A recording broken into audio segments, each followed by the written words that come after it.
Hello, welcome and welcome back. This is Jacob and today we're gonna be continuing the narration and character voicing for the What the Firelight Casts side story in Arknights. First and foremost, for anybody new bumping into this narration through this very episode, playlist is in the description below if you want to start from the beginning. However, if you're completely new to Arknights and side stories, do keep in mind that this side story, and I talk about this way more in part 1 of this narration at the beginning, is connected to the main story of Arknights episode 9 specifically, and some minor events that take place in between some scenes later on throughout the story, so do, for reference, go back to episode 1 of this narration if you want to hear more. However, before we begin, let me thank you all for the likes on the previous episode, much appreciated. They both mean a lot and help a lot in in the YouTube algorithm, so thank you. And also, Maria, I am happy that you were looking forward to this side story, because I was as well, and I think a lot of other people, so let's get the show on the road. So then, for anybody else who wants to skip this next section of the recap for part number 1, timestamp is in the comment section below. Hit it and it will be right at the stages and today's section for the story. But let us begin as per usual, and it's been a while since I did this one, so on the previous one. So then, we begin initially with a scene taking place 8 years prior to our current time frame, being the year 1090, and at what looks to be a gathering of nobles, or a post-theater party, so to speak, rather, and mostly going over a conversation between the Earl of Warwick and a bard that we would meet initially in episode 9, who goes by the name Williams. They do exchange a couple of words, poetry, and talk about the usual, they talk about the situation of the Tarrans and Victoria in general. However, our story properly takes place in the year 1098, and we follow along Reed as she is going through a city, run into 2 refugees who committed some felony, trying to break in and steal some supplies, but got captured by a couple of Victorian soldiers. She lights a fire behind them in a building, and as the soldiers are massively distracted by the fire, the 3 of them flee. One of the refugees does get introduced with his name, and his name is Fionn. Later on, they would run into the rest of the refugees that the 2 of them were part of. We meet another more prominent refugee by the name of Salmon, a red-headed young feline woman who has definitely a fiery personality, and also wears the robes, tattered robes of a Dublin soldier. Her goal essentially is to catch up to Dublin and join them, which is very convenient because Reed is also pursuing Dublin on her own terms. But meanwhile, while all of that is going on, we do see another familiar pair. Shen and Bagpipe are also somewhere close by in the vicinity, also on the heels of Dublin. Also on the heels of Dublin. But they run into some unusual Dublin-looking soldiers, and they soon realize that those soldiers are actually already dead. They are walking corpses, zombies if you want to really call them that are only being kept alive, in quotes, by the purple flames, or rather purple flaming arts of a certain leader of Dublin. Bagpipe obviously recognizes those flames, and those arts in general, because she has already sorta encountered them during her time in County Hillock. Meanwhile, Reed, who got both separated, or rather tricked into separation from the group of the refugees, but was also kind of wanting to leave them be anyway, to not mingle too long with them, gets caught back again by Fionn, who brings her back to the group, and she agrees to escort the Taran refugees to safety. Later, they would be on a bit of a need of supplies, and on the next village, Fionn and Reed would go and talk to the residents living there to maybe get some supplies from them, while Salmon decides to plunder a caravan. That caravan, however, is being currently escorted by Shen and Bagpipe, who were pretty much just along for the ride. We're being paid, but we're also mostly along for the ride to protect the caravan. And during the whole kerfuffle, Bagpipe does, by accident, exchange one single quick blow with her lance with Reed, and the two of them recognize each other. After that, the three of them exchange words. Reed explains what they are doing, and Shen and Bagpipe agree because pretty much every single one of them is interested in Dublin to escort the refugees, and they all join together.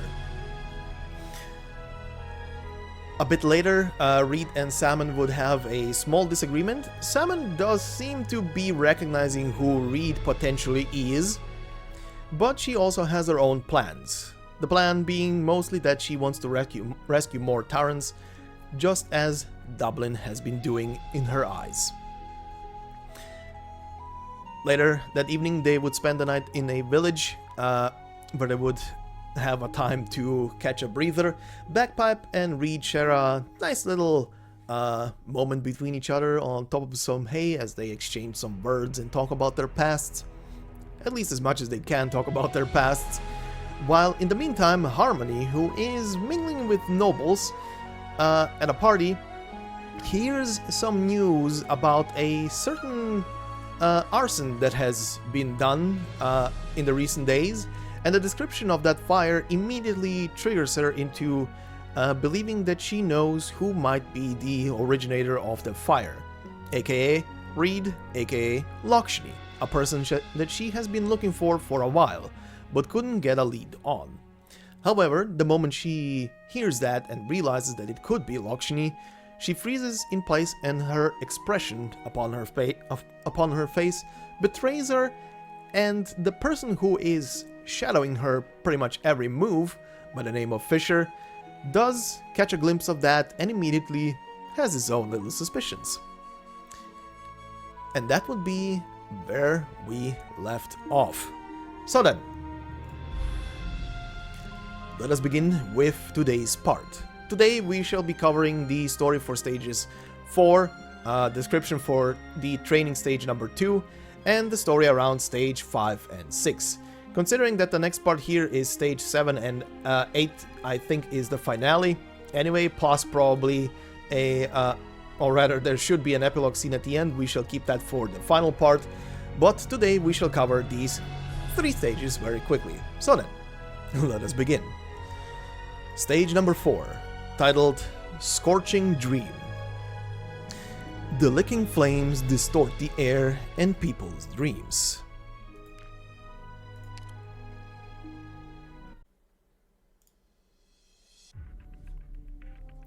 Guys, I see people ahead. There's army. That way, 7 o'clock? Oh, no worries, we got the message. But are you sure that's what you saw? There's not a hint of human life anywhere in these parts. Why would the army be patrolling out here? Hand me the binoculars. There's very little terrain nearby that would conceal us. Everyone, please hide here for the moment. I'll go with you. I'd know the Victorian army more thorough than you, nah? Thank you.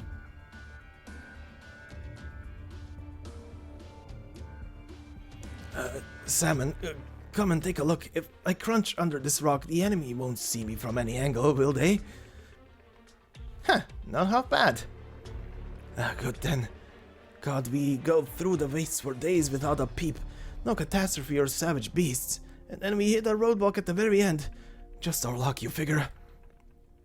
Oh, stop sticking your head out. Keep low with the rest of us. It's been so long, you still don't trust Reed's lot? No, as a matter of fact. It's the bland type like her I least trust. She only wants to do stuff that doesn't offend nobody. That way, if she ever makes a mistake, it won't really be her fault. You bloody... You just don't like her stopping us from going to Dublin. Maybe, but I don't say nothing to you neither, do I? Confirmed. It's a small-scale Victorian deployment, but judging by their equipment, not from a nearby barracks. Their weapons are higher caliber. If we fought, there's very little chance between. They might not be searching for us, but just in case, we'd better hide ourselves. Based on their current advance, they won't catch sight of us. You don't give me lip for what I say because nobody listens to what I say. Anyhow, I'm jealous of how she's taken over my show. Those troops are coming closer. Budge over, give me a good position to watch them. I'm begging you, don't cause trouble now. What's happening? Are they scuffling? Some group ambushed them at the pass. So if we don't stop to hide just now, we would have been sprung to. Who was waiting there? Hey, I can't make out too clearly, but those clothes they're wearing look a bit like salmon's, don't they? That's gonna be Dublin, right?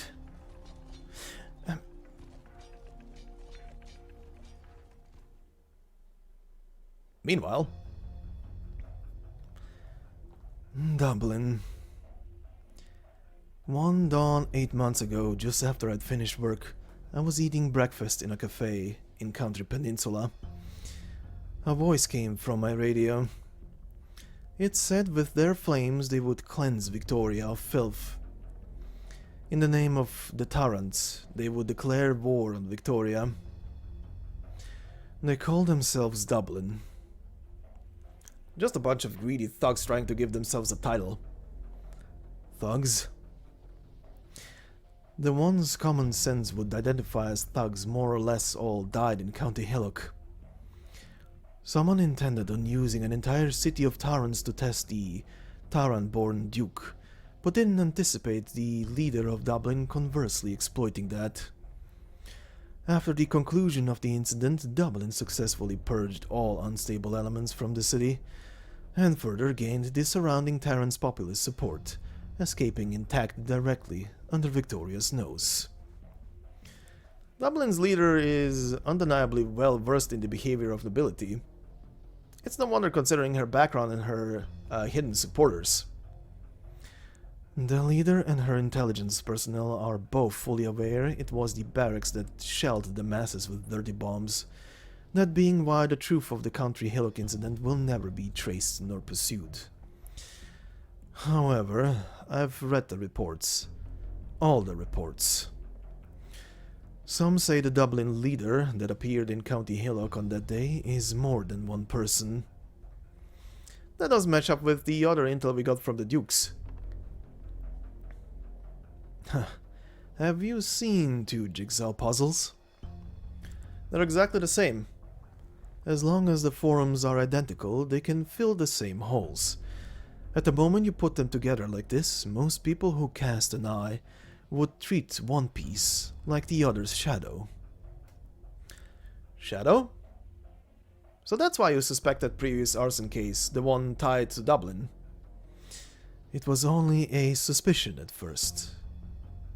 It was until the reaction from that harmonie feline fed me some interesting information. Who knew the Duke of Wellington would actually turn a blind eye to King Gale's other descendant walking freely in the wilds?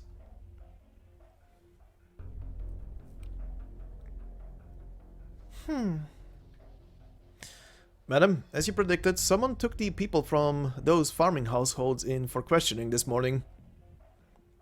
I looked into it. They weren't wearing barracks uniforms. It seems they're not part of the nearby patrol at all. Say, if I asked for a holiday and went out traveling, what would the better location be? Lithuanian or Casimir's? Or maybe I'll run off even farther. Just maybe like my good friend from the school days, I'll take a trip to Jan. I don't understand what you mean. Forget it. We'll be caught in a snare if we don't tiptoe. But either way, we do need to remedy this as best as we can. Ensuring her safety is priority number 1. You mean... My dear friend Loughshinny. You're sure she's the one they're looking for? Well, can you be sure she's not? We've got no other choice. We'll let her be the leader too. We can't allow her to fall into anyone else's hands, especially not the Duke of Casters. Come now, we need to pay the Brigadier a visit.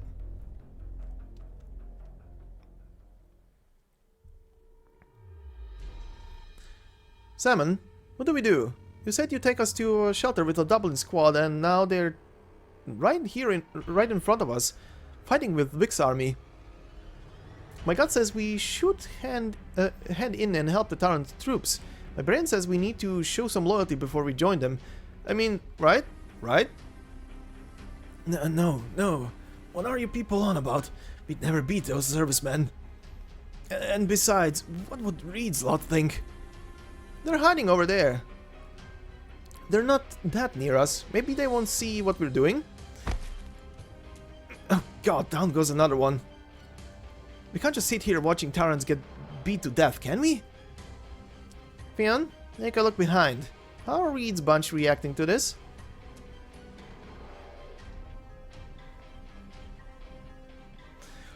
All men, pull back. Prioritize shaking pursuit.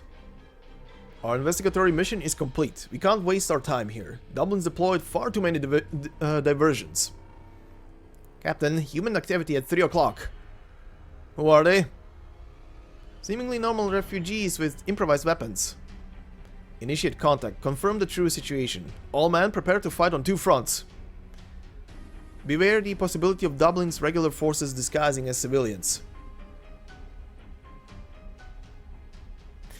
Hey, what's he doing poking his head out from the bunker? Oh, the unit noticed him.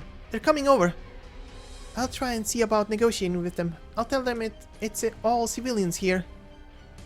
No, Tara's local barracks would never trust civilians. They've never protected us before.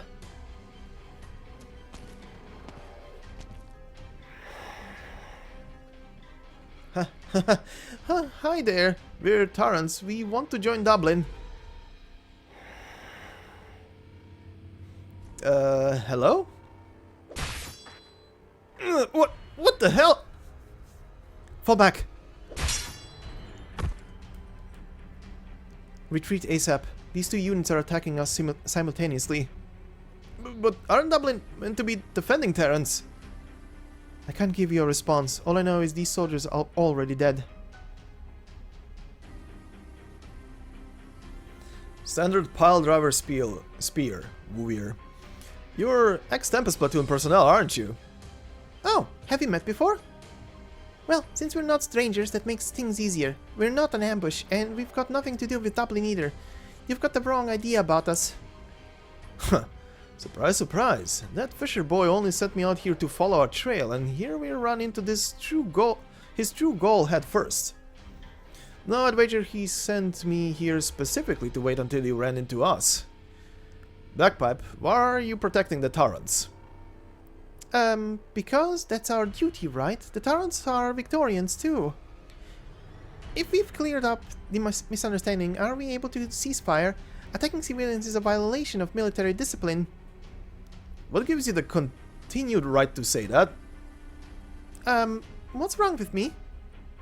You seem to not be duly aware of the situation here. Oh, excuse me, I'm very well aware. My friend said you wouldn't protect Tarrant civilians, and I've just confirmed she was right. You're the same as that old Colonel Hamilton back in County Hillock, now. So even though I'm discharged, I'm positive now. I still have to fulfill a Victorian serviceman's duty, and to do what you're not willing to do. Defend those civilian lives. Then let me ask, have you ever inquired into the white-haired weaver's identity?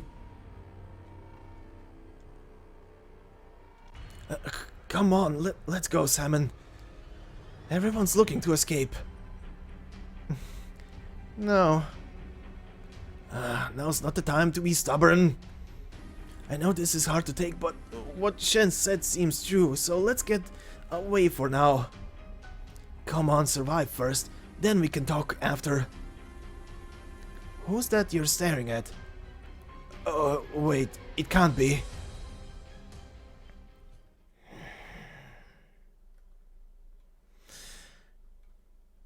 Bro.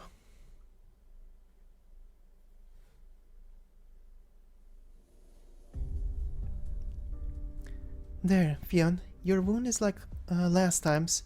It's not too severe. But it'll still hurt. That's whatever. As long as I don't see blood. Anything else flies with me. Coward. You said you'd help Salmon. And all you've done was scarper with her on your shoulders. Nothing wrong with that. At least we made it out. All of us made it out. Reed, I need to ask something. I've been wanting to ask it all day. You and your friends seem to be professionals with this stuff, but I still just don't get it. Why do you say those Dublin people are dead? Is there any off chance they're sleepwalking? Maybe it's that witchcraft from the legends that makes people lose their consciousness? Just on the off chance that they are sleepwalking, we could go and wake them up. We can't. I wish I could provide you some consolation, but it's a unique Originium arts, I recognize. Alright, I'm just a little frightened myself. What's Salmon gonna think, though? What's wrong with her? Oh, go on and tell Fionn. We all know her.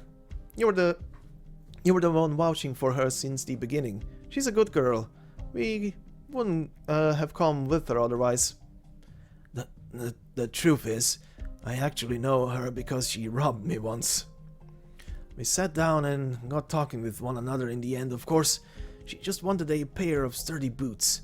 Her brother was out in the snow that winter with half his soles worn through, feet frostbitten, something hideous. So you gave her yours? No, actually. Her brother went off to Dublin.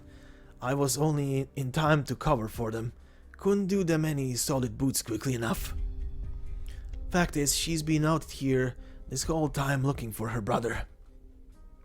What? She brought us to join Dublin just for that? No, it's more than that. It's... She wanted to join Dublin along with her brother. She just ran away on the way there. That was 2 years ago. Think how tough it must have been on her catching up to her brother today. Say, how do you think my family's doing? They're still back living in the village. It's about time they replace the roofing straw. Once we find a place to stop over, I'm getting a messenger to ask how they're doing. It's alright, I'm sure they're fine. I'll help you find that messenger, come then. Grand. But where are we going? We chased a Dublin squad that was all dead people, and someone's not found her own. Where should we head now? Reed? What do you... Reed? Where'd she go?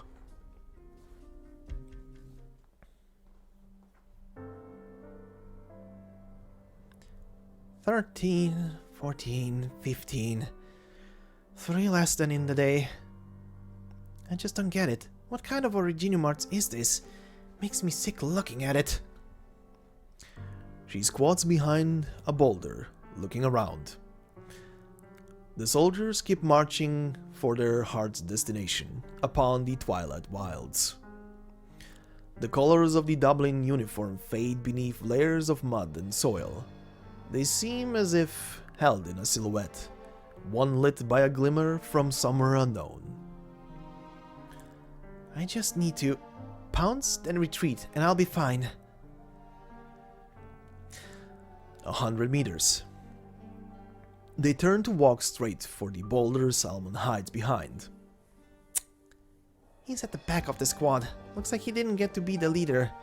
Maybe made himself out so bloody big in all his letters.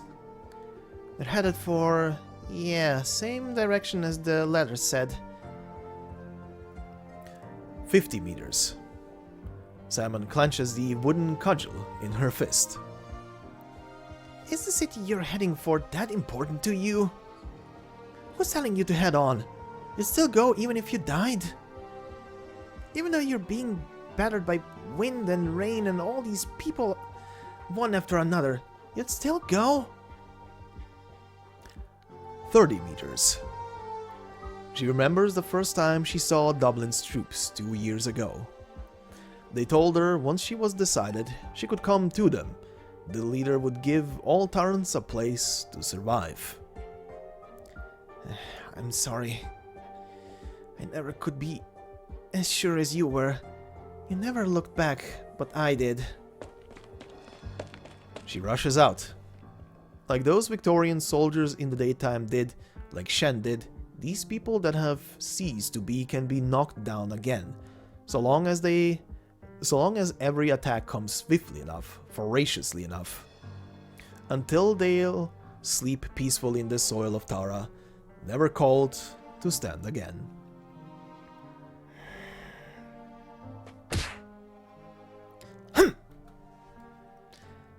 The soldier does not fall. He merely stumbles for a moment from the blow to the neck and then swiftly spins around, pulling out his sword. He is ghastly silent.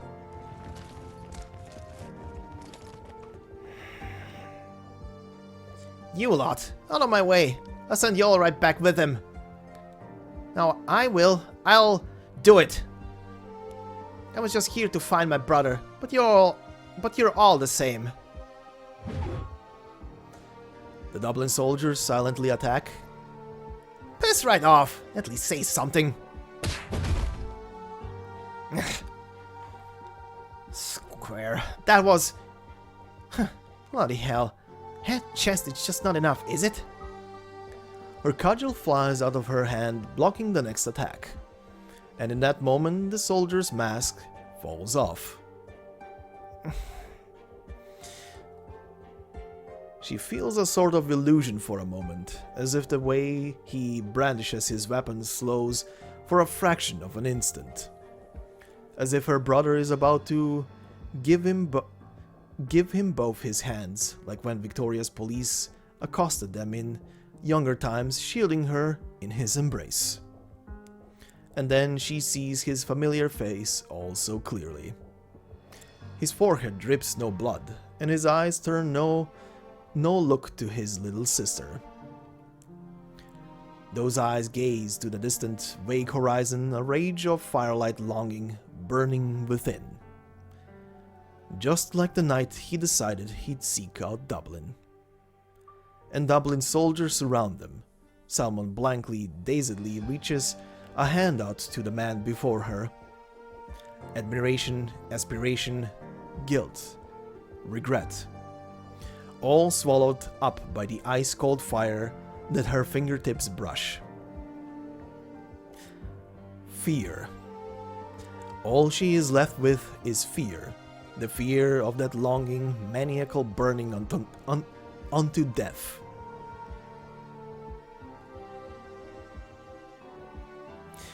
And before time can move again, flames blaze high, incandescent sparks blossoming into the night sky. So close her fingers could almost touch, a flame blooms forth and vanishes again before she can grasp it. The soldier falls over to the ground and never makes another whisper.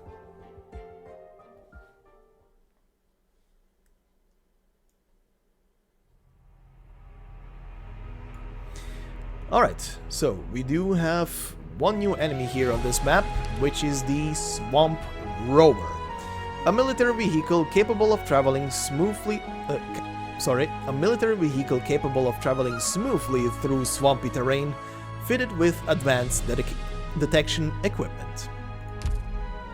Alright, and we continue.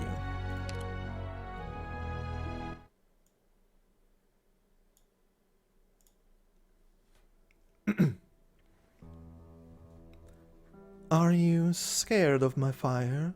But your fire is the same as mine, Loughshinny. It will burn forever. Trying to smother its glow, to extinguish it is futile. You needn't fear it being seen. Why don't you let those who see it fear it?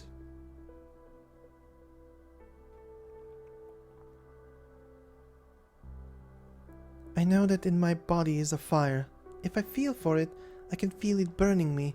After so long, the pain of it comes to me even before my thoughts do. Our parents warned us to take these flames we were born with and swallow them down, hide them away, and never let them be seen by anyone.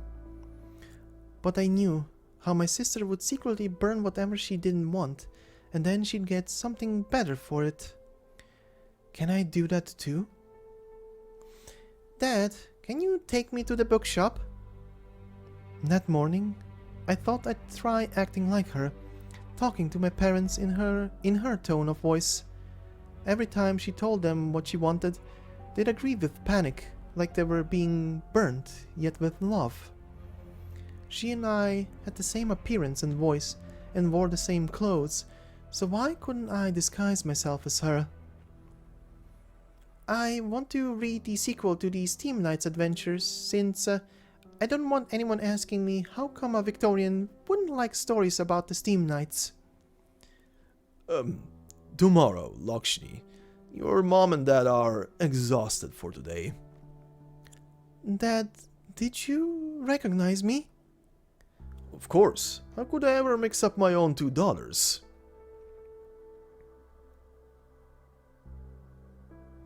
I only realized, after that snowy night, that he didn't say yes because what I wanted was far too small. She wouldn't have gone begging to our parents just for a new book.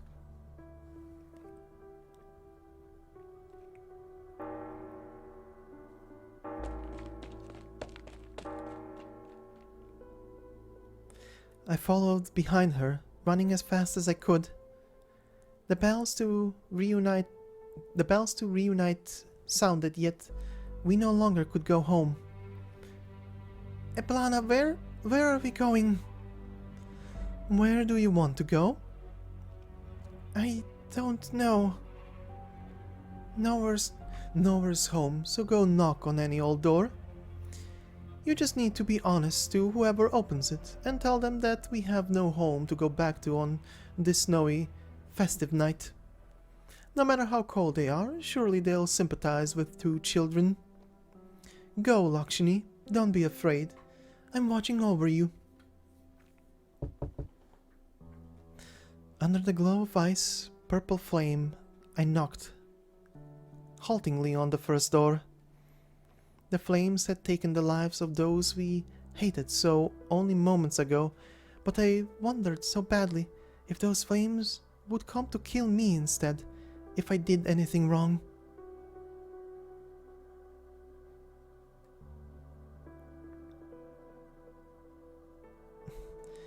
But what did Sir do wrong? I heard there was a play being put on in the Tyrant's neighborhood, hence why on such a snowy night, Sir never came home for being so late. My sister made me sit down in his study. She simply warmly stared at me and never answered my questions straight. I knew she was very disappointed in me. I should have been able to reach my own answers. He taught us to ruin the lives of the innocent, to stir the schism between the Tyrants and Victorians. He even plotted his fallen opponent's murder, just like those Victorians killed our parents.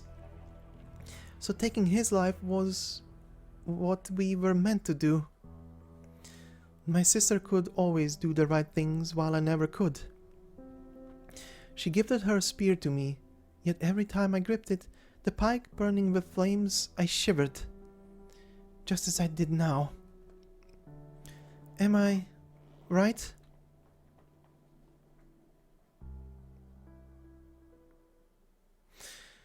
No, Loughshinny. Death is merely there to guide him to his dreams.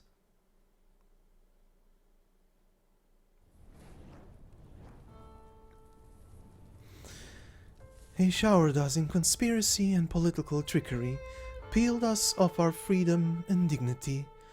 That was detestable, yet the test is all that is. But even while he'd mastered his methods, his sights were set too narrow. That was truly regrettable. He wanted little more than the control of a brittle fantasy nation, with us serving as the puppets that would crown him.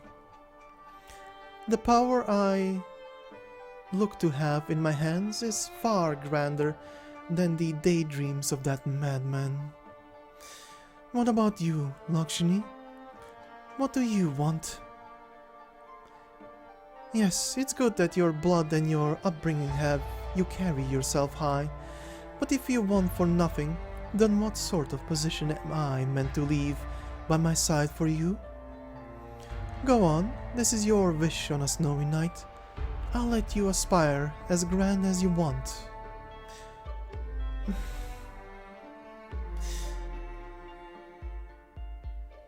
I didn't answer. I only had the tiniest dream, like the warm fire of a heart. I didn't dare answer.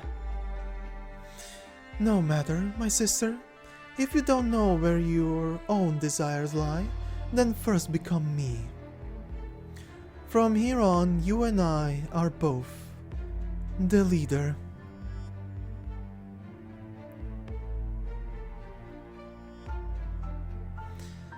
Intently, that flame watched me, and I became her shadow.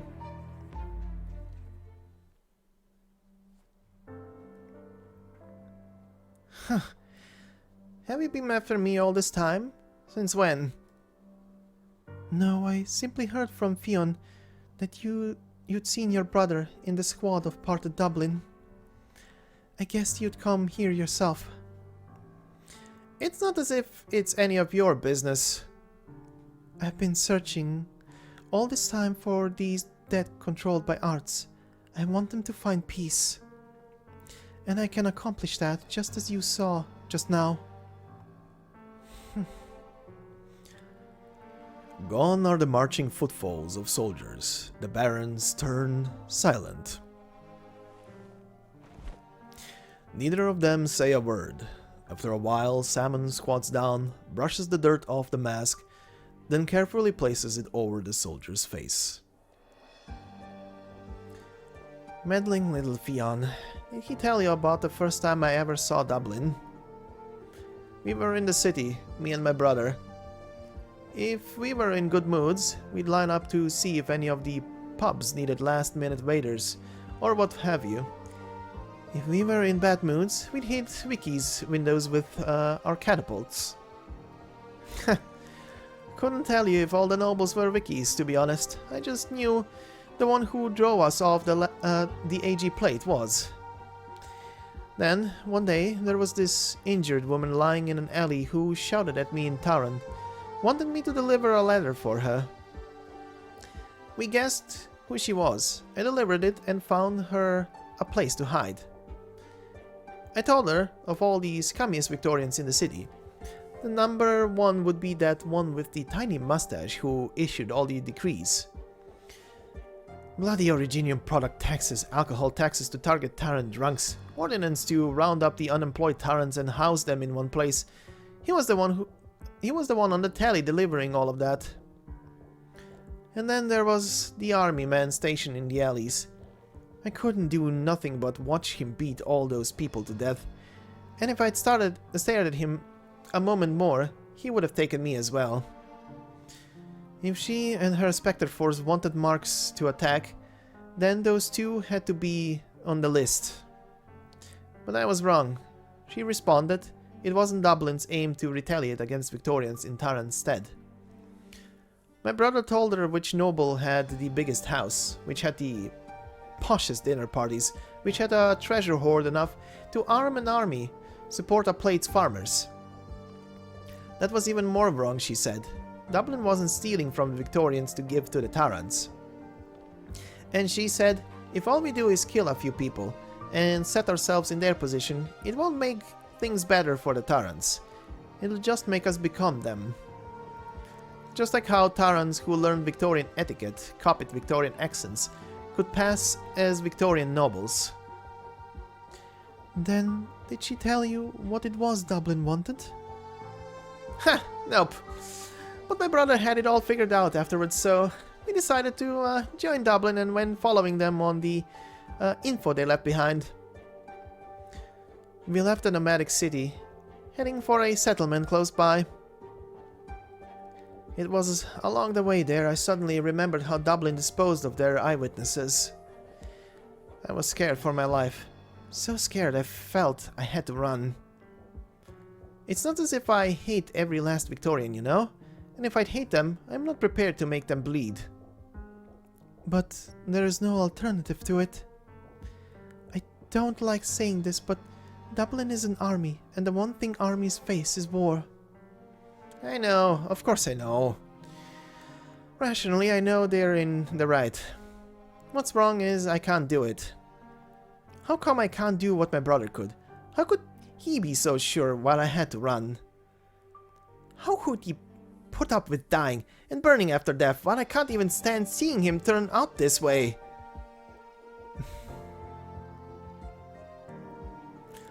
How can she stand up from the ashes while I can only shrink into the shadow and weep? Loughshinny, what is it you want?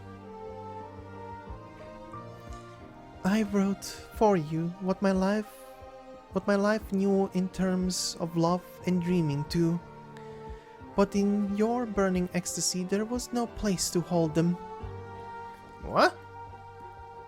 You're not reciting poetry, are you? Are you serious? At me? Are you trying to show off your upbringing? Sorry, I don't know what I should say. There's so much I could say to encourage others or comfort others, but none of it is mine. Huh. You can stop reading. Salmon buries her face in her hands. Her grief, like the Dublin soldiers who no longer speak, is shrouded in a deep green silhouette. I dreamt, they murmur. Years and years ago, we were working in a Victorian's manor. One day my brother got me to drop everything I was doing and slip out with him for fun. We walked for ages until we reached the edge of the AG plate, and we looked out down into the wilderness below. We couldn't see where the soil ended. It was all bursting full of wild flowers. My brother said that that's Tara. He said so much daft, arrogant shite. He sang into the wind at the top of his voice. He said there was so much we wanted to say but couldn't, because the Victorians robbed us of our language. The only thing we could do was hide our love and sorrow away in our time-old folk songs. And he said we'd done something incredible today. We didn't work for the Victorians today, so we'd rebelled against them. He must have been absolutely full of it back then. Full on dreaming of becoming like a hero in the legends. Same here. They're very pretty, the flames you've left him. They're just like the flowers we saw that day. But these flames aren't true flowers. They're just... From the moment we were born to the moment we die, it all runs past in the blink of an eye. You aren't even able to hold them. That's fine. I don't care. I knew for the longest time he'd die.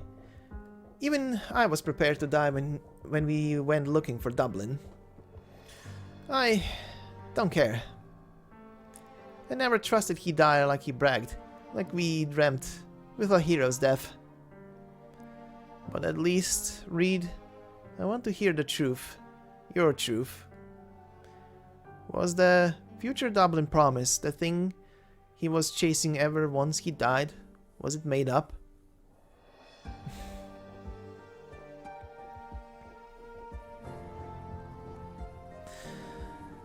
In the dark of the night, a flame ignites at the top of a spear.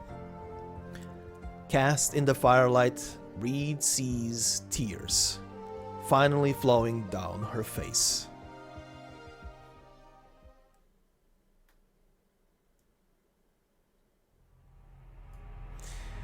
Alright, we continue onward to the next stage, which is the training stage, so as per usual, titled The Spread. The flames of war spread towards everyone who lives in these lands. We must be ready. And we continue on to stage 5, titled Hymn of Blessing. The reeds by the lakeshore sing a forlorn tune.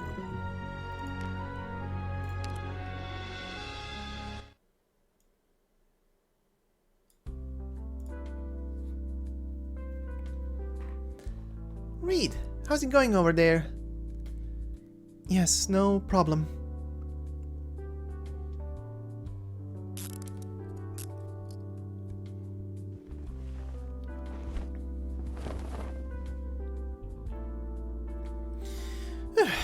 Alright, that's the last end we've got to put up.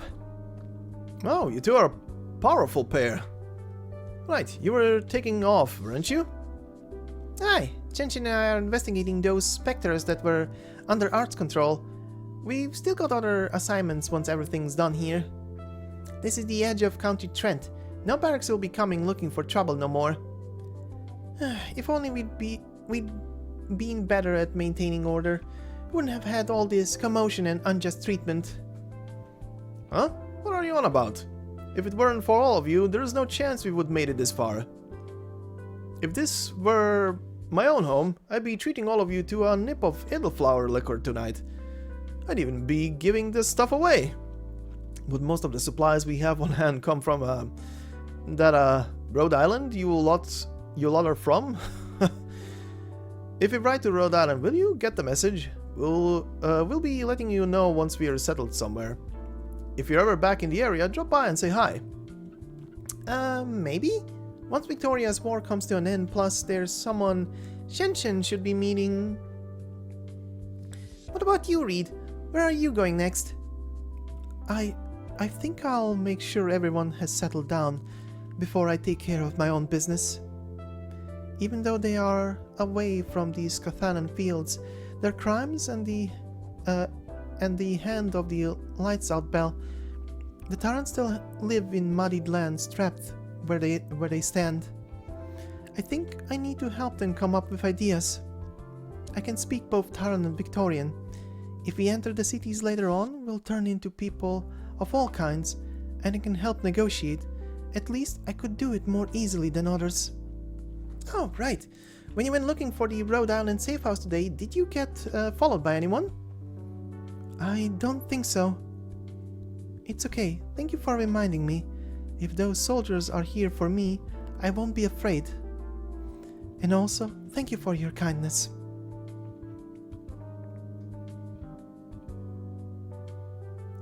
Say, will you sell me a tent when the time comes? The factories in the cities make that canvas. They don't leak water even when they get rained on for half a month. Just perfect for me to retrofit my trolley with. She's a fair, kind-hearted one, and I'm sure you'll be fair when it comes to naming the price.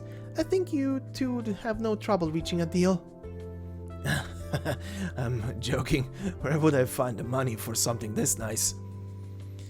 Who would have thought, though? We were just trying to figure out how to survive a couple of days ago, but now we get to sleep in these sturdy old factory-made tents. We can even light fires at night. Aye, they're a capable bunch. And they know Oripathy well. Fionn starts to whistle. He incoherently rhythmically whistles. Oh, mists that shroud the valley. Hide her figure weighing far. It's a beautiful song, that. Out of all the people who've fancied me, you might be the only one who still remembers me. Don't be saying that now. I'm certain everyone remembers. This Oripathy is not your fault. Fionn begins to whistle slightly off key again. That lad, Salmon's brother, he's gone. That whole Dublin squad we helped out, they might just be gone too. We did all that for nothing. At least you're still alive. You went missing for so long, but you're still alive. I saw Reed handing you some medicine. Is Oripathy really curable then? No, they said there's no cure for it. But please don't be blaming those Dublin soldiers. I hid them in the factory's lorries, and raw Reginium ores shards got in their wounds. This isn't their fault. I'm not blaming. I'm just feeling awful. The rest of you had faith in Dublin, but I didn't have what it takes. Dublin's more impressive than any of us. They've got weapons too, but we all saw what happened to that squad in the end. Dublin treats us well and lets our Taran voices be heard, but after that, it beats me. All I remember is the blood I saw on the lorries that day. Even now, Salmon still wants to find Dublin to fight the Victorians, and I can't help but... and I can't pull her out of it. She and Reed were chatting for so long that they say, did Reed not talk even a little sense into her? I don't think it's bad that Salmon wants to do this. A Colleen like hers got much to accomplish for other Tarans. Do you remember, not long after I got infected myself, the entire infected district was chased out of town. It was the stronger of us after that took everything they could lay their hands on from the rest of the exiles, left behind only frail pensioners and children, and the ones like me ailing badly from the sickness. You should have told us sooner rather than keep it all to yourself. At the very least, it would have spared you some pain. To tell the truth, I can hardly remember any of it. I can't remember why no one fought back, why no one tried to protect one another. I always used to think that was just how life was. Doesn't matter what's in your hands when you're starving. You close your eyes and tuck in. Lisa died at the bottom of the mine. So did Clodagh. Has your family ever complained about working in the mines? I couldn't say really. Maybe it's how hard it is to blame someone for it. But at the very least, I did feel right terrible when my sisters died. I wanted to find someone to talk to about it, but it was dark and suffocating at the bottom of those mines, and no one had the time to listen. I got out to peddle my wares around, and it turned out everyone had their own troubles already. No one had an ear to lend to me. But hey, not too late to talk now. Right you are. It's not late now. The wood we've gathered should be enough to last us through the night. Fionn begins to whistle again. Let's go then. Won't be so easy for you to tell the way once the sun comes down.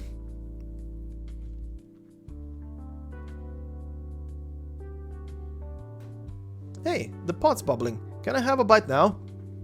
Settle down there, you cottonhead. Did you not ever cook supper back home? Wait inside the tent. Once the meat's done, give me a hand bringing it over. She seems to be in a better mood. Yes, but I'm sure she's still grieving. It's a good thing you killed her heart for Dublin, at the very least.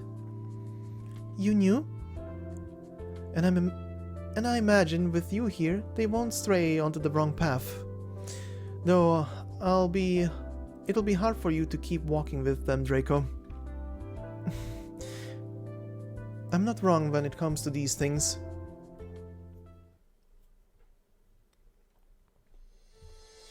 Don't be daft, Virgil. You played King Gale's warrior in the last play. 3 times you fell with mortal wounds. 3 times you had to clamber back up. Your arms and legs were all bruised by the end. Then I'll make him invincible this year. Every year King Gale loses in battle. Castrel dies at the bottom of the castle. Other than the customs, we never try anything new. Hey, Salmon, come here. Have a seat. I've been thinking you could take on the role of King Gale's left-hand man, the general, this year. Yeah, you're a bit young, but there's not one of us with more fire in their belly than you. What? You're only saying that because you saw the pot she's bringing over. Look, she doesn't want to. No, what are you talking about? I don't know who that is. Don't they put on those plays every summer over by yours? We're trying to sort out who'll be playing which role. Is that where someone calls herself the goddess of the river and splashes the audience at the end? That whole thing? I've seen it. but I'm not interested, not unless I'm playing her. That's her mourning the dead soldiers. Her lines are harder to remember than any other role. Oh. We might not finish building the theater before the end of the summer, though. You could have till next year to prepare. Alright, who knows. Looks like you still want to go after Dublin. Of course. You think I'm just going to give up like the rest of you? I made my decision after talking to Reed that day. I still believe it. Dublin's dream can be realized, and someone has to realize it.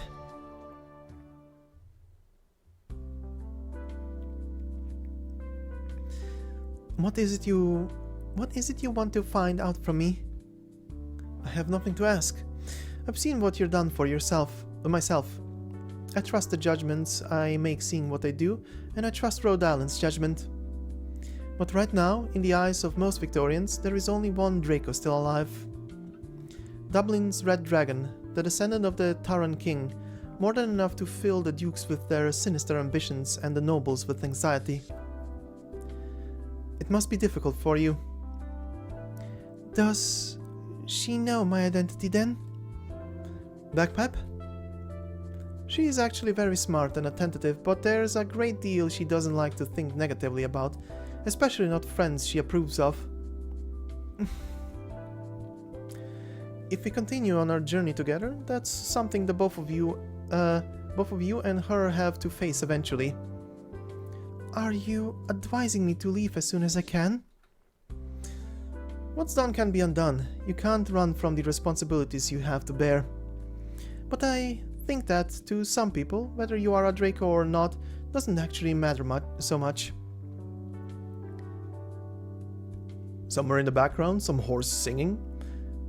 By tender stream that brushes on and through the upland grass. We make a toast to those of us not here to raise their glass. Someone singing? It's probably Fergal. Is this Taran? Yes, it sounds like it's about wine and the uplands in summer. I've never heard it before, but it's beautiful. Bid flap your wings to wake by light, we foul upon the bays. Bear of the news we gather round along and with the waves. They're all so happy. I can tell. But all they have are their tents and fire. Then I'm sure they'll be even happier when they have their houses and farmland. Let's head inside.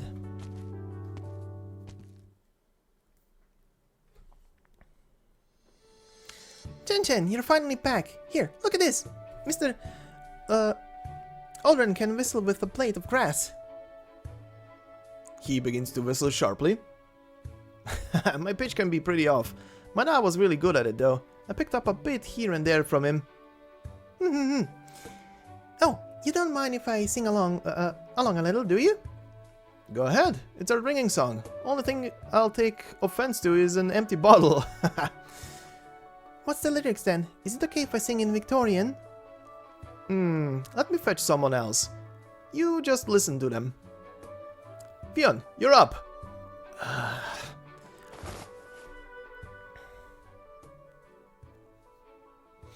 Ever does this land well with tears, yet we drink only of bygone dews and flames.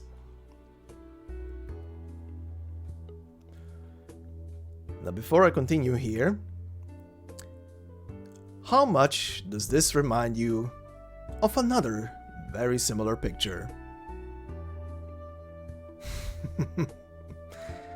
I will not lie when I say, seeing this picture for the first time gave me some amazing flashbacks and chills.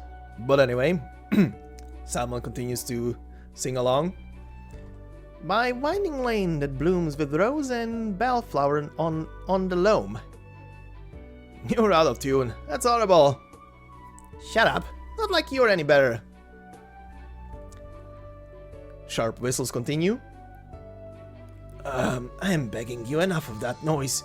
You've got some bloody noble way of arguing. Oi, no throwing stones either. What if we actually get hit there? Hit here? Wow, that bread smells good. You can have half. Oh, Ta, here, Shin, you have a bite. Come on, just one.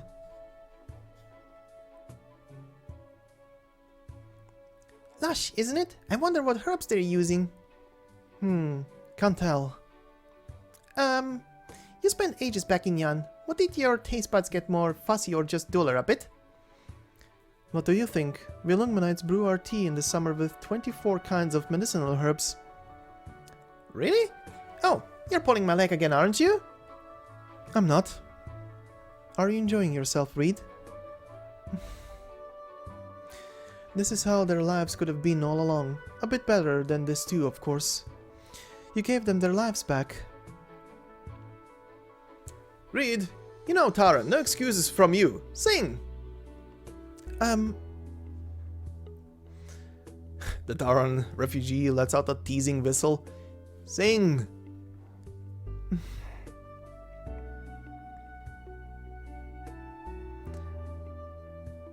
Far on and long, you traveler, but to where do you now roam?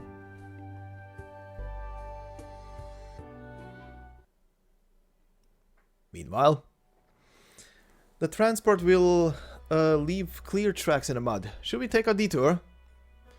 No need. We'll head straight to our destination. Flashing back. Good stuff. And you, Moran. Miss Moran, what are you doing sitting so far off? Reed's told you a million times it's okay. She's right. Come on, wandering bard of the Glen of Kamai. Sing. Oh, mists that shroud the valley, hide her figure weighing far. Well, gosh, I think I once heard this beautiful singing years ago. I'm sure you have. Right you are. I remember taking my sister around. She wasn't so sick that she couldn't walk yet. We were stood on the stone bridge, listening for a good while. Ah, there must be more bridges like that, right? With just how far the Kamai flows?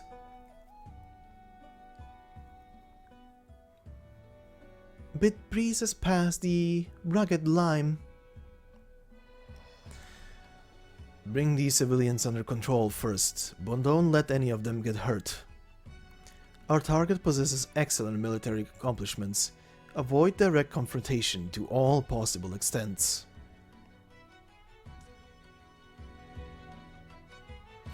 Pick me a flower for her. Simon, look! How's this for defensive posture? Learn it from you. So? You'll just be chasing foul beasts from now on. What do you learn that for? Till summer dries our long lives. Do not talk to any of them. Not even a single word. Leave the rest to me.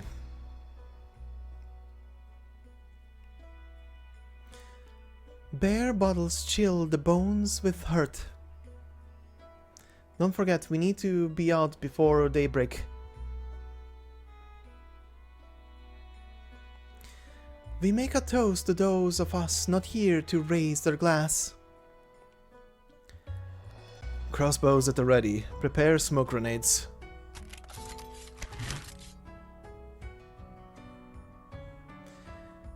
The tears we cup to drink are all the same and one, my lass.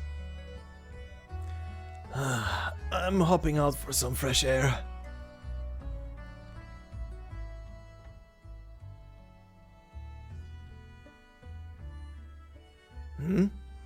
Mist at this hour? You... What? When did you... Good evening, sir.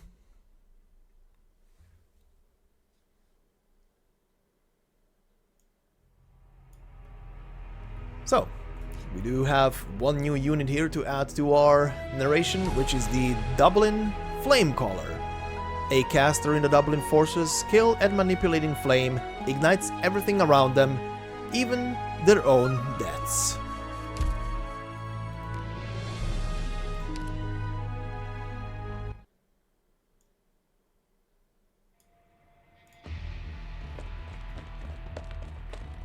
No, run! They're over here too! Bloody hell, they've got this whole open part surrounded, don't they?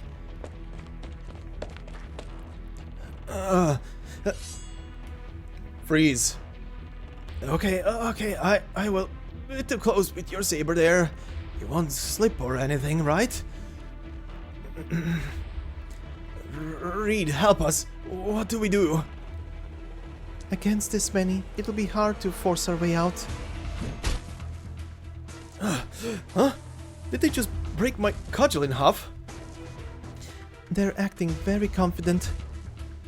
They don't want to seize us violently. They just want to quell the resistance we put up. Not half bad, this lot. I don't get it. How did they follow us out here? Where'd they come from? Wait, that one.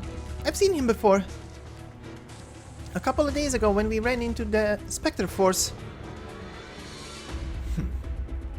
Which means you lot are in County Trent. These refugees are outside your jurisdiction. You've got no authority to arrest them.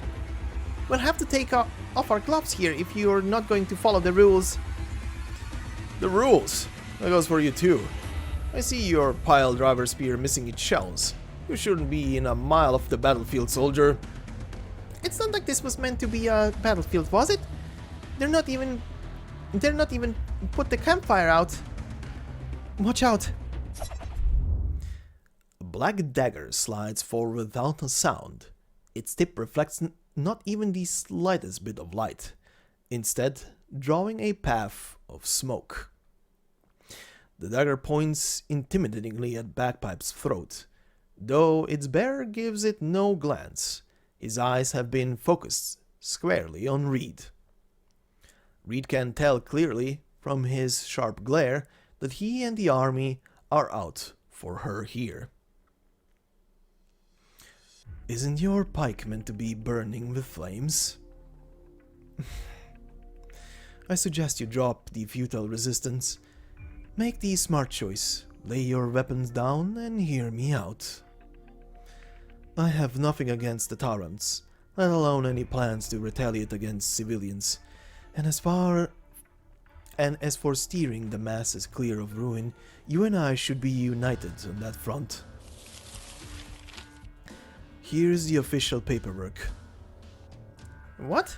A city council writ of investigation?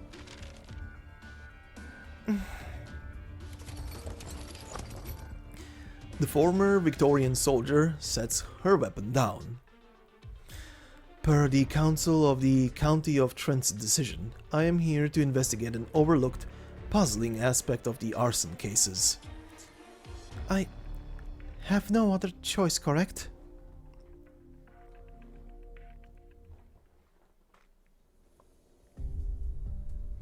A young Terran refugee, quietly sniffling and sobbing. What are you doing? Quiet down! Continues to sob and cry. This is terrible. Always thought I should at least get my will in order, you know, before I finally meet my maker. If you ask me, should have written it up long ago. I did right after we first made it out, but I tore it up. I've been so happy these past 2 days. Really regret that now. Oh, shut up, Fionn. We're not done for yet.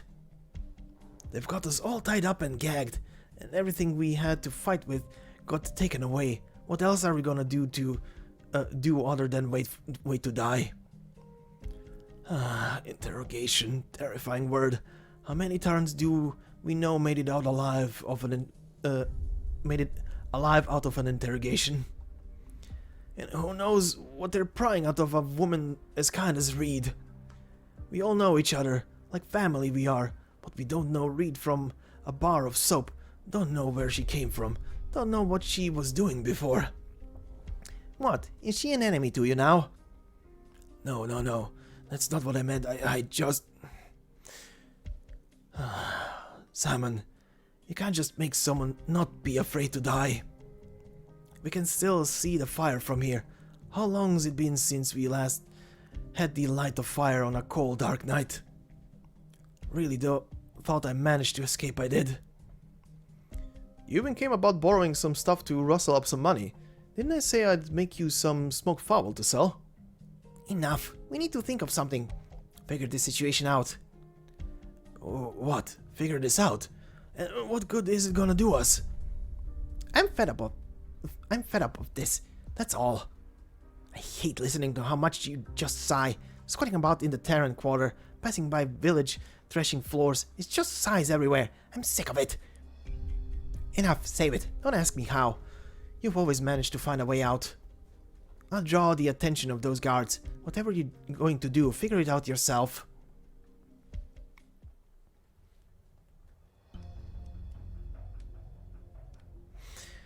You can ease yourself a little, Reed. We're just having an ordinary chat. We have a warm fire, and we can hear the fowls chirp in the night. Surely you'd agree this is a much more comfortable environment for conversation than a fully fledged interrogation room would be. No comment. That's your choice. I won't give you trouble for it. Perhaps the nearby barracks disrespect has given you cause for alarm. Allow me to apologize in their stead. Are you here to investigate Dublin? None of the people here have anything to do with them. You needn't explain. As you'd expect, I already have a good grasp of the situation. A singular attack has indeed spurred a minor region's barracks to take an undue action against approximately a dozen Tarrans, going so far as to accuse them of being part of Dublin's insurrectionist forces. But in the company of all else contained in this very, very heavy dossier, their mistakes aren't worthy of mention. Of course, your situation is a little different compared to anyone else's. But I believe I can do something to help you break free of these troubles. After all, no stretch of your escape can have been easy. If it wasn't for such harsh decrees, they would never have needed to run. No, please, this is a chat between the two of us. And I'm hoping you'll tell me about yourself, about the escape you began long prior to this one. I don't understand what you're talking about. I'm asking you about your past identity. There are no records of any kind of you. No medical records, no nomadic city immigration records, no tax records, nothing. We Tarrans are driven out wherever we go. It's not strange that you don't see me in Victoria's records. Then what about the unrest in County Hillock last autumn? Were you there? And what about the County Peninsula attack last May? I'm asking you and you alone.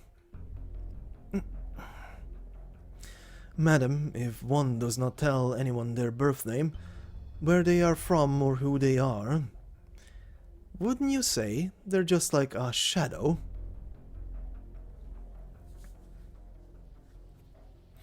Chen, I reckon you've already figured out who these men are. Yeah, they're the ones that just fought us. The ones that just fought us are no normal soldiers. Interrogation on the spot is very unique for procedure too. Plus their leader knows quite a lot. That's why he's so courteous towards us. And me in particular. Right. I was just thinking they're letting us stand here and wait, only keeping a couple of men on watch. But the Tarrans all have to have their hands bound. It's not fair. Still, how do you figure out who you are? I didn't expect the intelligence service to work this case. The intelligence service? Why would they be looking for Reed? Her background must be an unusual one. And that's why she insisted on acting alone. She didn't want to drag anyone into the mess. Oh, I've got a bad feeling about this. Are they actually going to talk, to a Tarran? They won't roughen her up or threaten her into saying something against her will, right?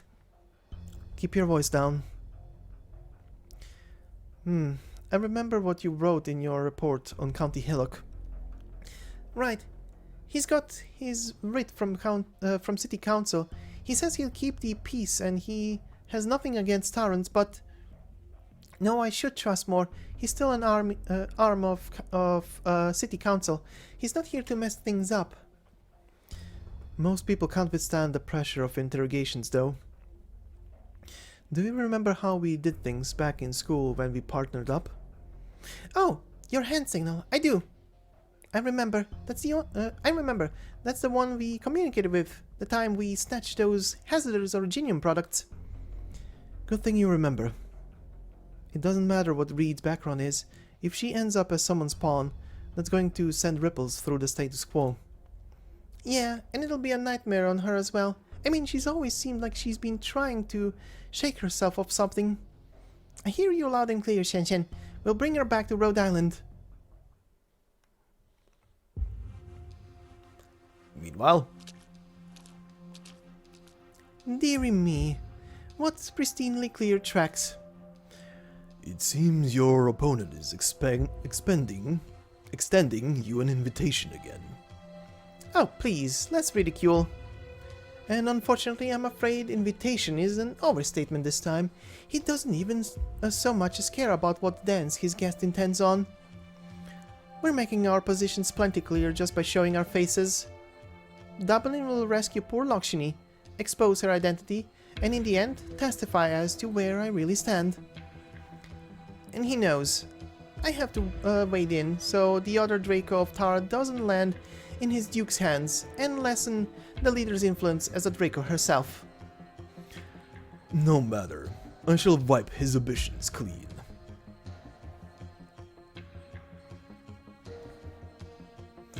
The foul beasts have stopped calling. Do you understand what that means? Reed shakes her head. That's fine. Why don't we start with accounts of your recent incidents? You haven't caused serious injury to anyone. Even the arson at the barracks resulted in no deaths nor casualties, with only some supplies lost to fire. Most Tarans are driven by their hatred of the Victorians to commit grave crimes. Your methods, in contrast, have been very mild.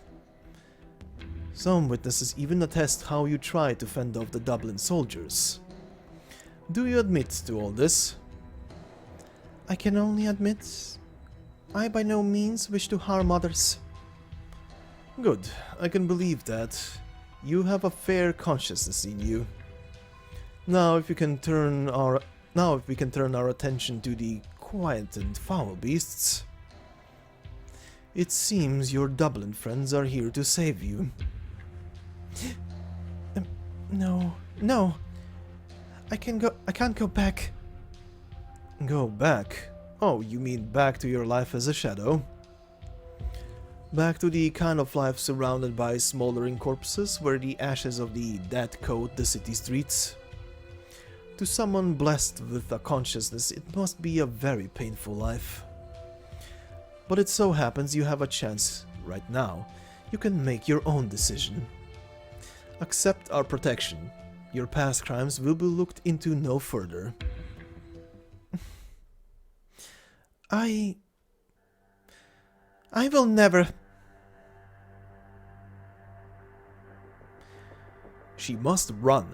Run from the watchful eyes of all. But how far must she go before she's finally run away?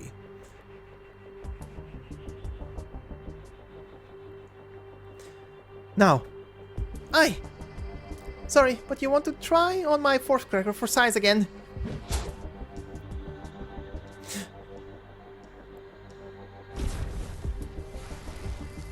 Brandishing her piledriver spear, Bagpipe's gaze is away from the tent. Behind her stands Shen, and Shen's eyes, however, widen for an instant. With not a sound, the tent over the interrogation turns to ashes. A beam of flame bolts through the dark night, and then immediately vanishes without a trace.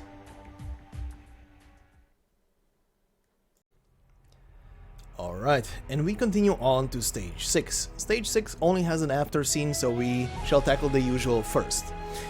Titled Known by None. Where can you go to escape from fate? We do have a new enemy here, which is the Dublin Flame Chaser Guard. And it says here, a Dublin defender fused with the leader's Ember. Long since dead, but the arts embedded in their equipment keep them standing to fight for their ambitions. So, let's wrap things up.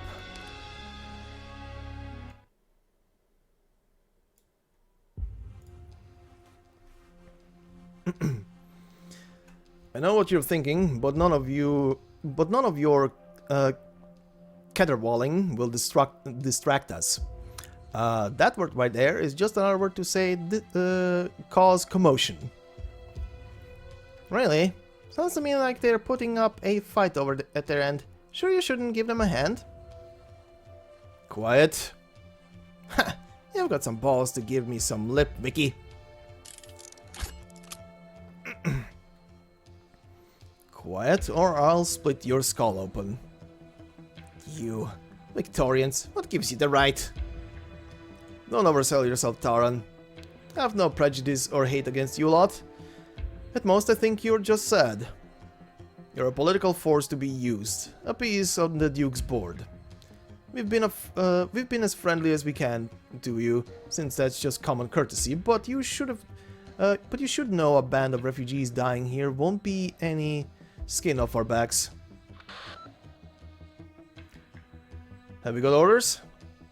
If they want backup, we'll do as the captain told us and deal with the ones here first.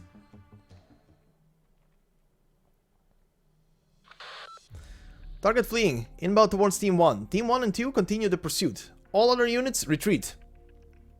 Give them the opportunity to regroup. We'll take them in all at once. Reed, how'd you shake that investigator? Chinchin and I were just going to rescue you. Hey, come on. Terra to Reed. Let's go. There's fewer this way. Let's take this chance and break through. Where are the others? Are they still by the forest? I think so. We'll find a way out first, then we can save them. Crossbowmen? You thought you could waltz on out of here? These crossbowmen didn't attack before. Some of them are lying in ambush. There is no telling how many of them we're dealing with. They must think really highly of us to greet us with so many elite troops. Doesn't matter how many of them we're dealing with. We've no choice but to fight past them one by one. No, wait, Bagpipe. We aren't the only ones they're targeting. You're right. They're reorganizing their forces. In which case, they're very quick at it. They must have planned this in advance. The opening they're giving us may well be intentional. Would anyone more really come out of these barrens, though? Hostile sighted.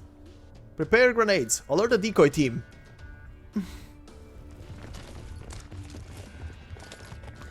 The squadron emerges from the dark like the ghosts that appeared on County Hillock streets.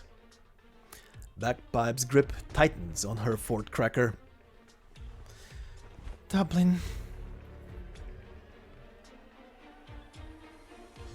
We've confirmed the enemy commander's identity. It's exactly who you said it would be. The Red Steel Guard captain. He came to rescue the Draco as a Dublin member. Just as I thought. This might turn into an open confrontation between two dukes. The Iron Duke is seeking to turn County Trent into a battlefield. They won't act too rashly just yet. Let's keep waiting for the most opportune moment.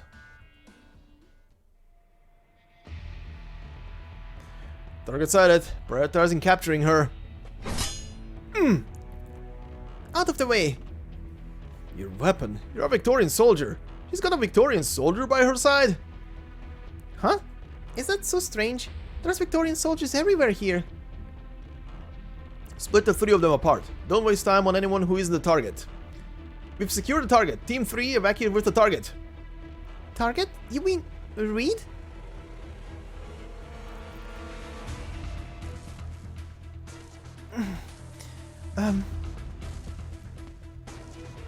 Long time no see, Loughshinny.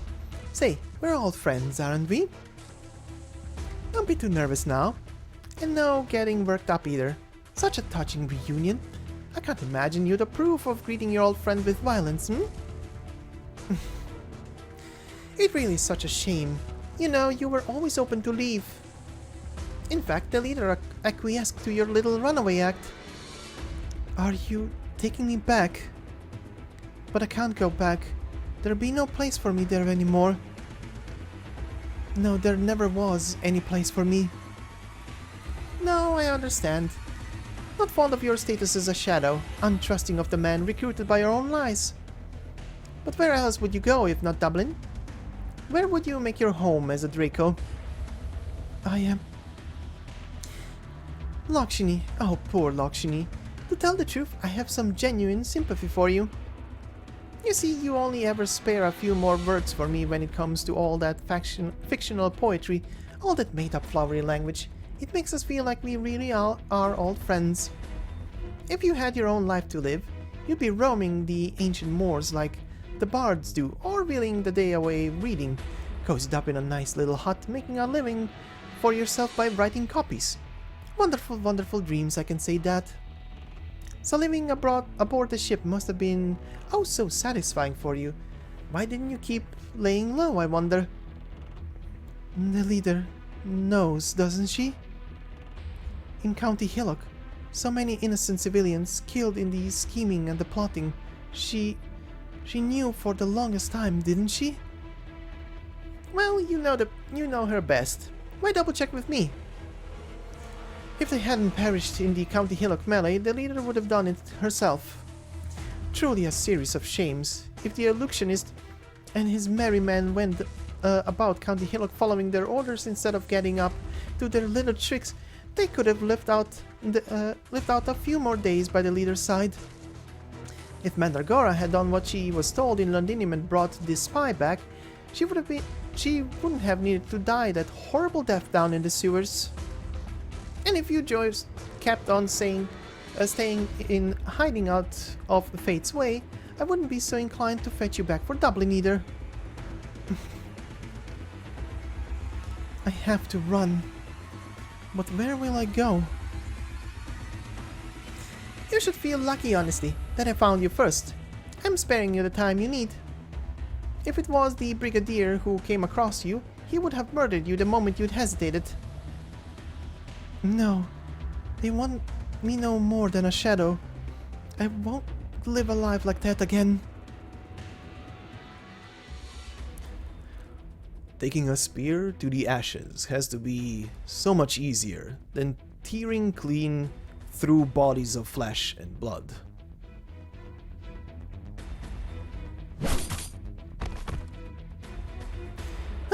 Alright, this'll keep you a lot lying down. Reed, how are you?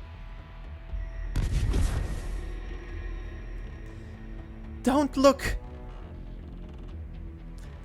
Every time she casts her arts, Reed closes her eyes. But not Bagpipe.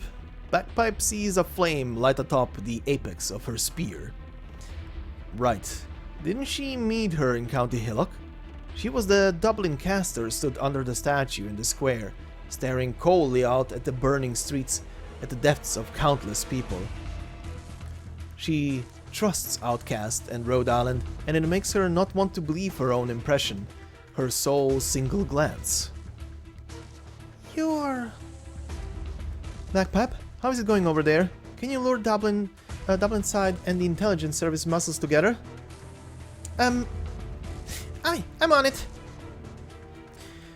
You're not laying hands on Reed. Out of the way!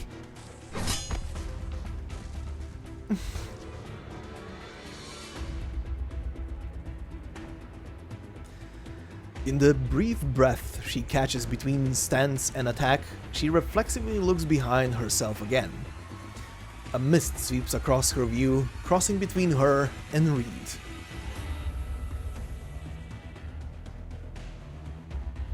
All units use the fog as cover. Penetrate the battlefield.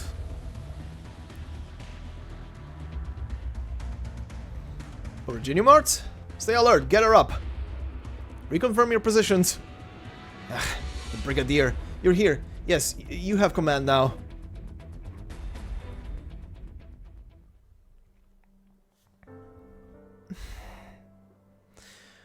She has to run. The fog is giving her a chance. She knows the strategy of turning a battle into an uncontrolled brawl well. All she has to do is take her spear up and spur on the flames.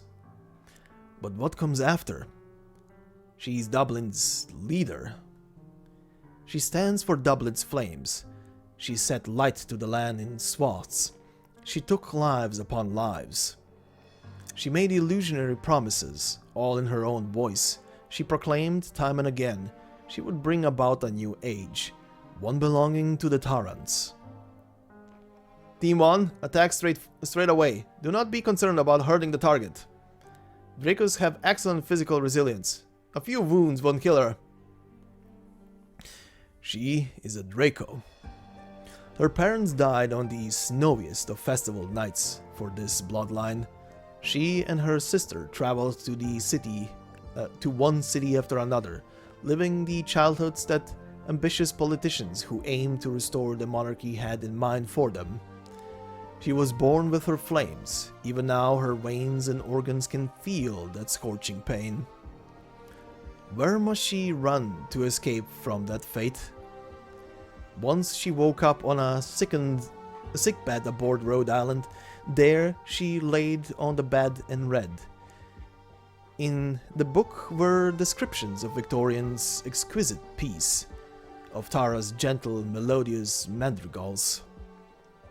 But past her window there outside, her injured allies would walk.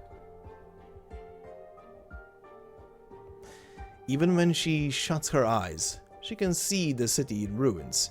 She was saved, but so many others died there.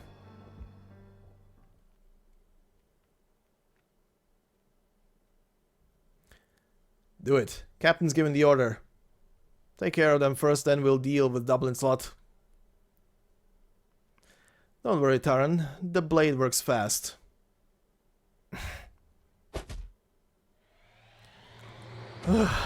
That was close. Ha! Theon, I knew it. Where'd you come from? Help me, help! Up! All of you who can stand, get up! They haven't bound more than our hands. We've got the numbers. It's just 3 of them, and one more who's hurt. We can take him. Right, let's do it. We ran down that wiki patrol in the village the other day. We can more than run this lot down. Hey, Theon, how'd you slip free? I was squatting over there to check on Reed. Nobody saw me, so I sneaked a rock and cut through the rope. Just thinking about it scares me. What if I'd be just a little bit laid back? Don't think about it then. Unbind me, and we'll help the others. Hurry. I'll teach this suck-up Vicky a lesson. We're sad. We're just being used. My arse. I just know there's nothing more real than the scars on my body. All the blood and tears I've shed. What gives you any right to hell to take the piss out of us? Captain, there's an uproar with the hostages. Did I take him out? Sorry, I can't see very well. Huh, pretty strong there you are. Anyone else still tied up? I'll nab the Vicky's knife and cut you free. Quick! He just sent word out. Fergal, keep an ear out. See if there are any soldiers coming from that side. Theon, get here and help up anyone who's hurt. Move! Anyone who's got the legs, get going!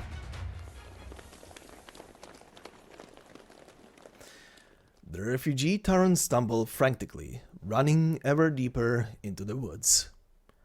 They fled their homeland, those marshy soils, yet none are truly sure how fast they must run to leave the flames of war and death behind them.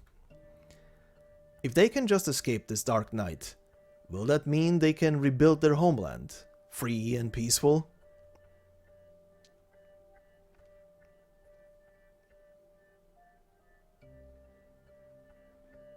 Oi, Fiona, you know how to write. When we get out, write me a letter and send back home. Need to let them know I'm still alive. Alright, I hear you. I'll do some elderflower liquor. True to my word, get me a good set of all the brewing stuff from the market. Right, noted, noted. Don't even need my account book. And then, all at once, they elect to stop in their tracks. Someone lightly begins to whistle. The Tarans have many things they cannot put into words, When they cannot find the words to express themselves, they simply sing. They sing of glasses empty of alcohol, and loved ones who aren't there. Salmon? I know. I saw them fighting. Dublin's in it too. They're all looking to capture Reed. Backpep and Shen are helping her, but it's just the three of them. Will they be fine? I can smell smoke. There must still be firewood burning that way. It's so thick. We might just be able to sneak ourselves inside, say Salmon. Let's go. Grab the Wiki sabers and stuff. See any weapons on the way? We take them.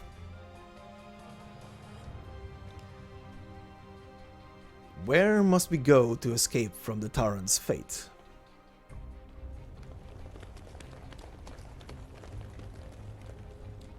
We just took out those guards. Nothing to be afraid of. We're not fighting a war. We don't need to do them all in. We just need to rescue Reed and we're good. Morin, can you see? If the fire is not bright enough, take my hand and I'll guide you. The smoke thickens. The waves of heat inch closer. The woods are burning. Life is fading away. Never has a soul called their names. Never has a soul asked their ideals, asked if the run they make is counter to the life they dream of living. They bound ahead for the Firelight, the one and only.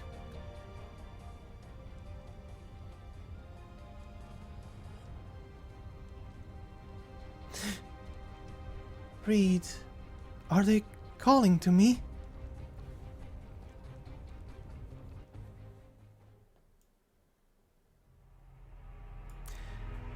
And that will be where we leave off for today. I know it's a cliffhanger, but considering, like I said at the beginning, there is only a tiny bit left here, it seems. Well, I say tiny bit, it's probably gonna be lengthy, but you know what I mean. We're gonna finish that in the next video.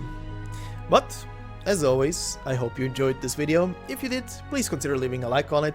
It helps me a lot and means a lot. If you're new to the channel, consider subscribing. There is a lot more on the channel than just these narrations, so you might find something you want to listen to from the whole repertoire of Arknights at this point. And yeah, I hope you have a fantastic day wherever you are, and I will see you in the next one. Until then, bye bye.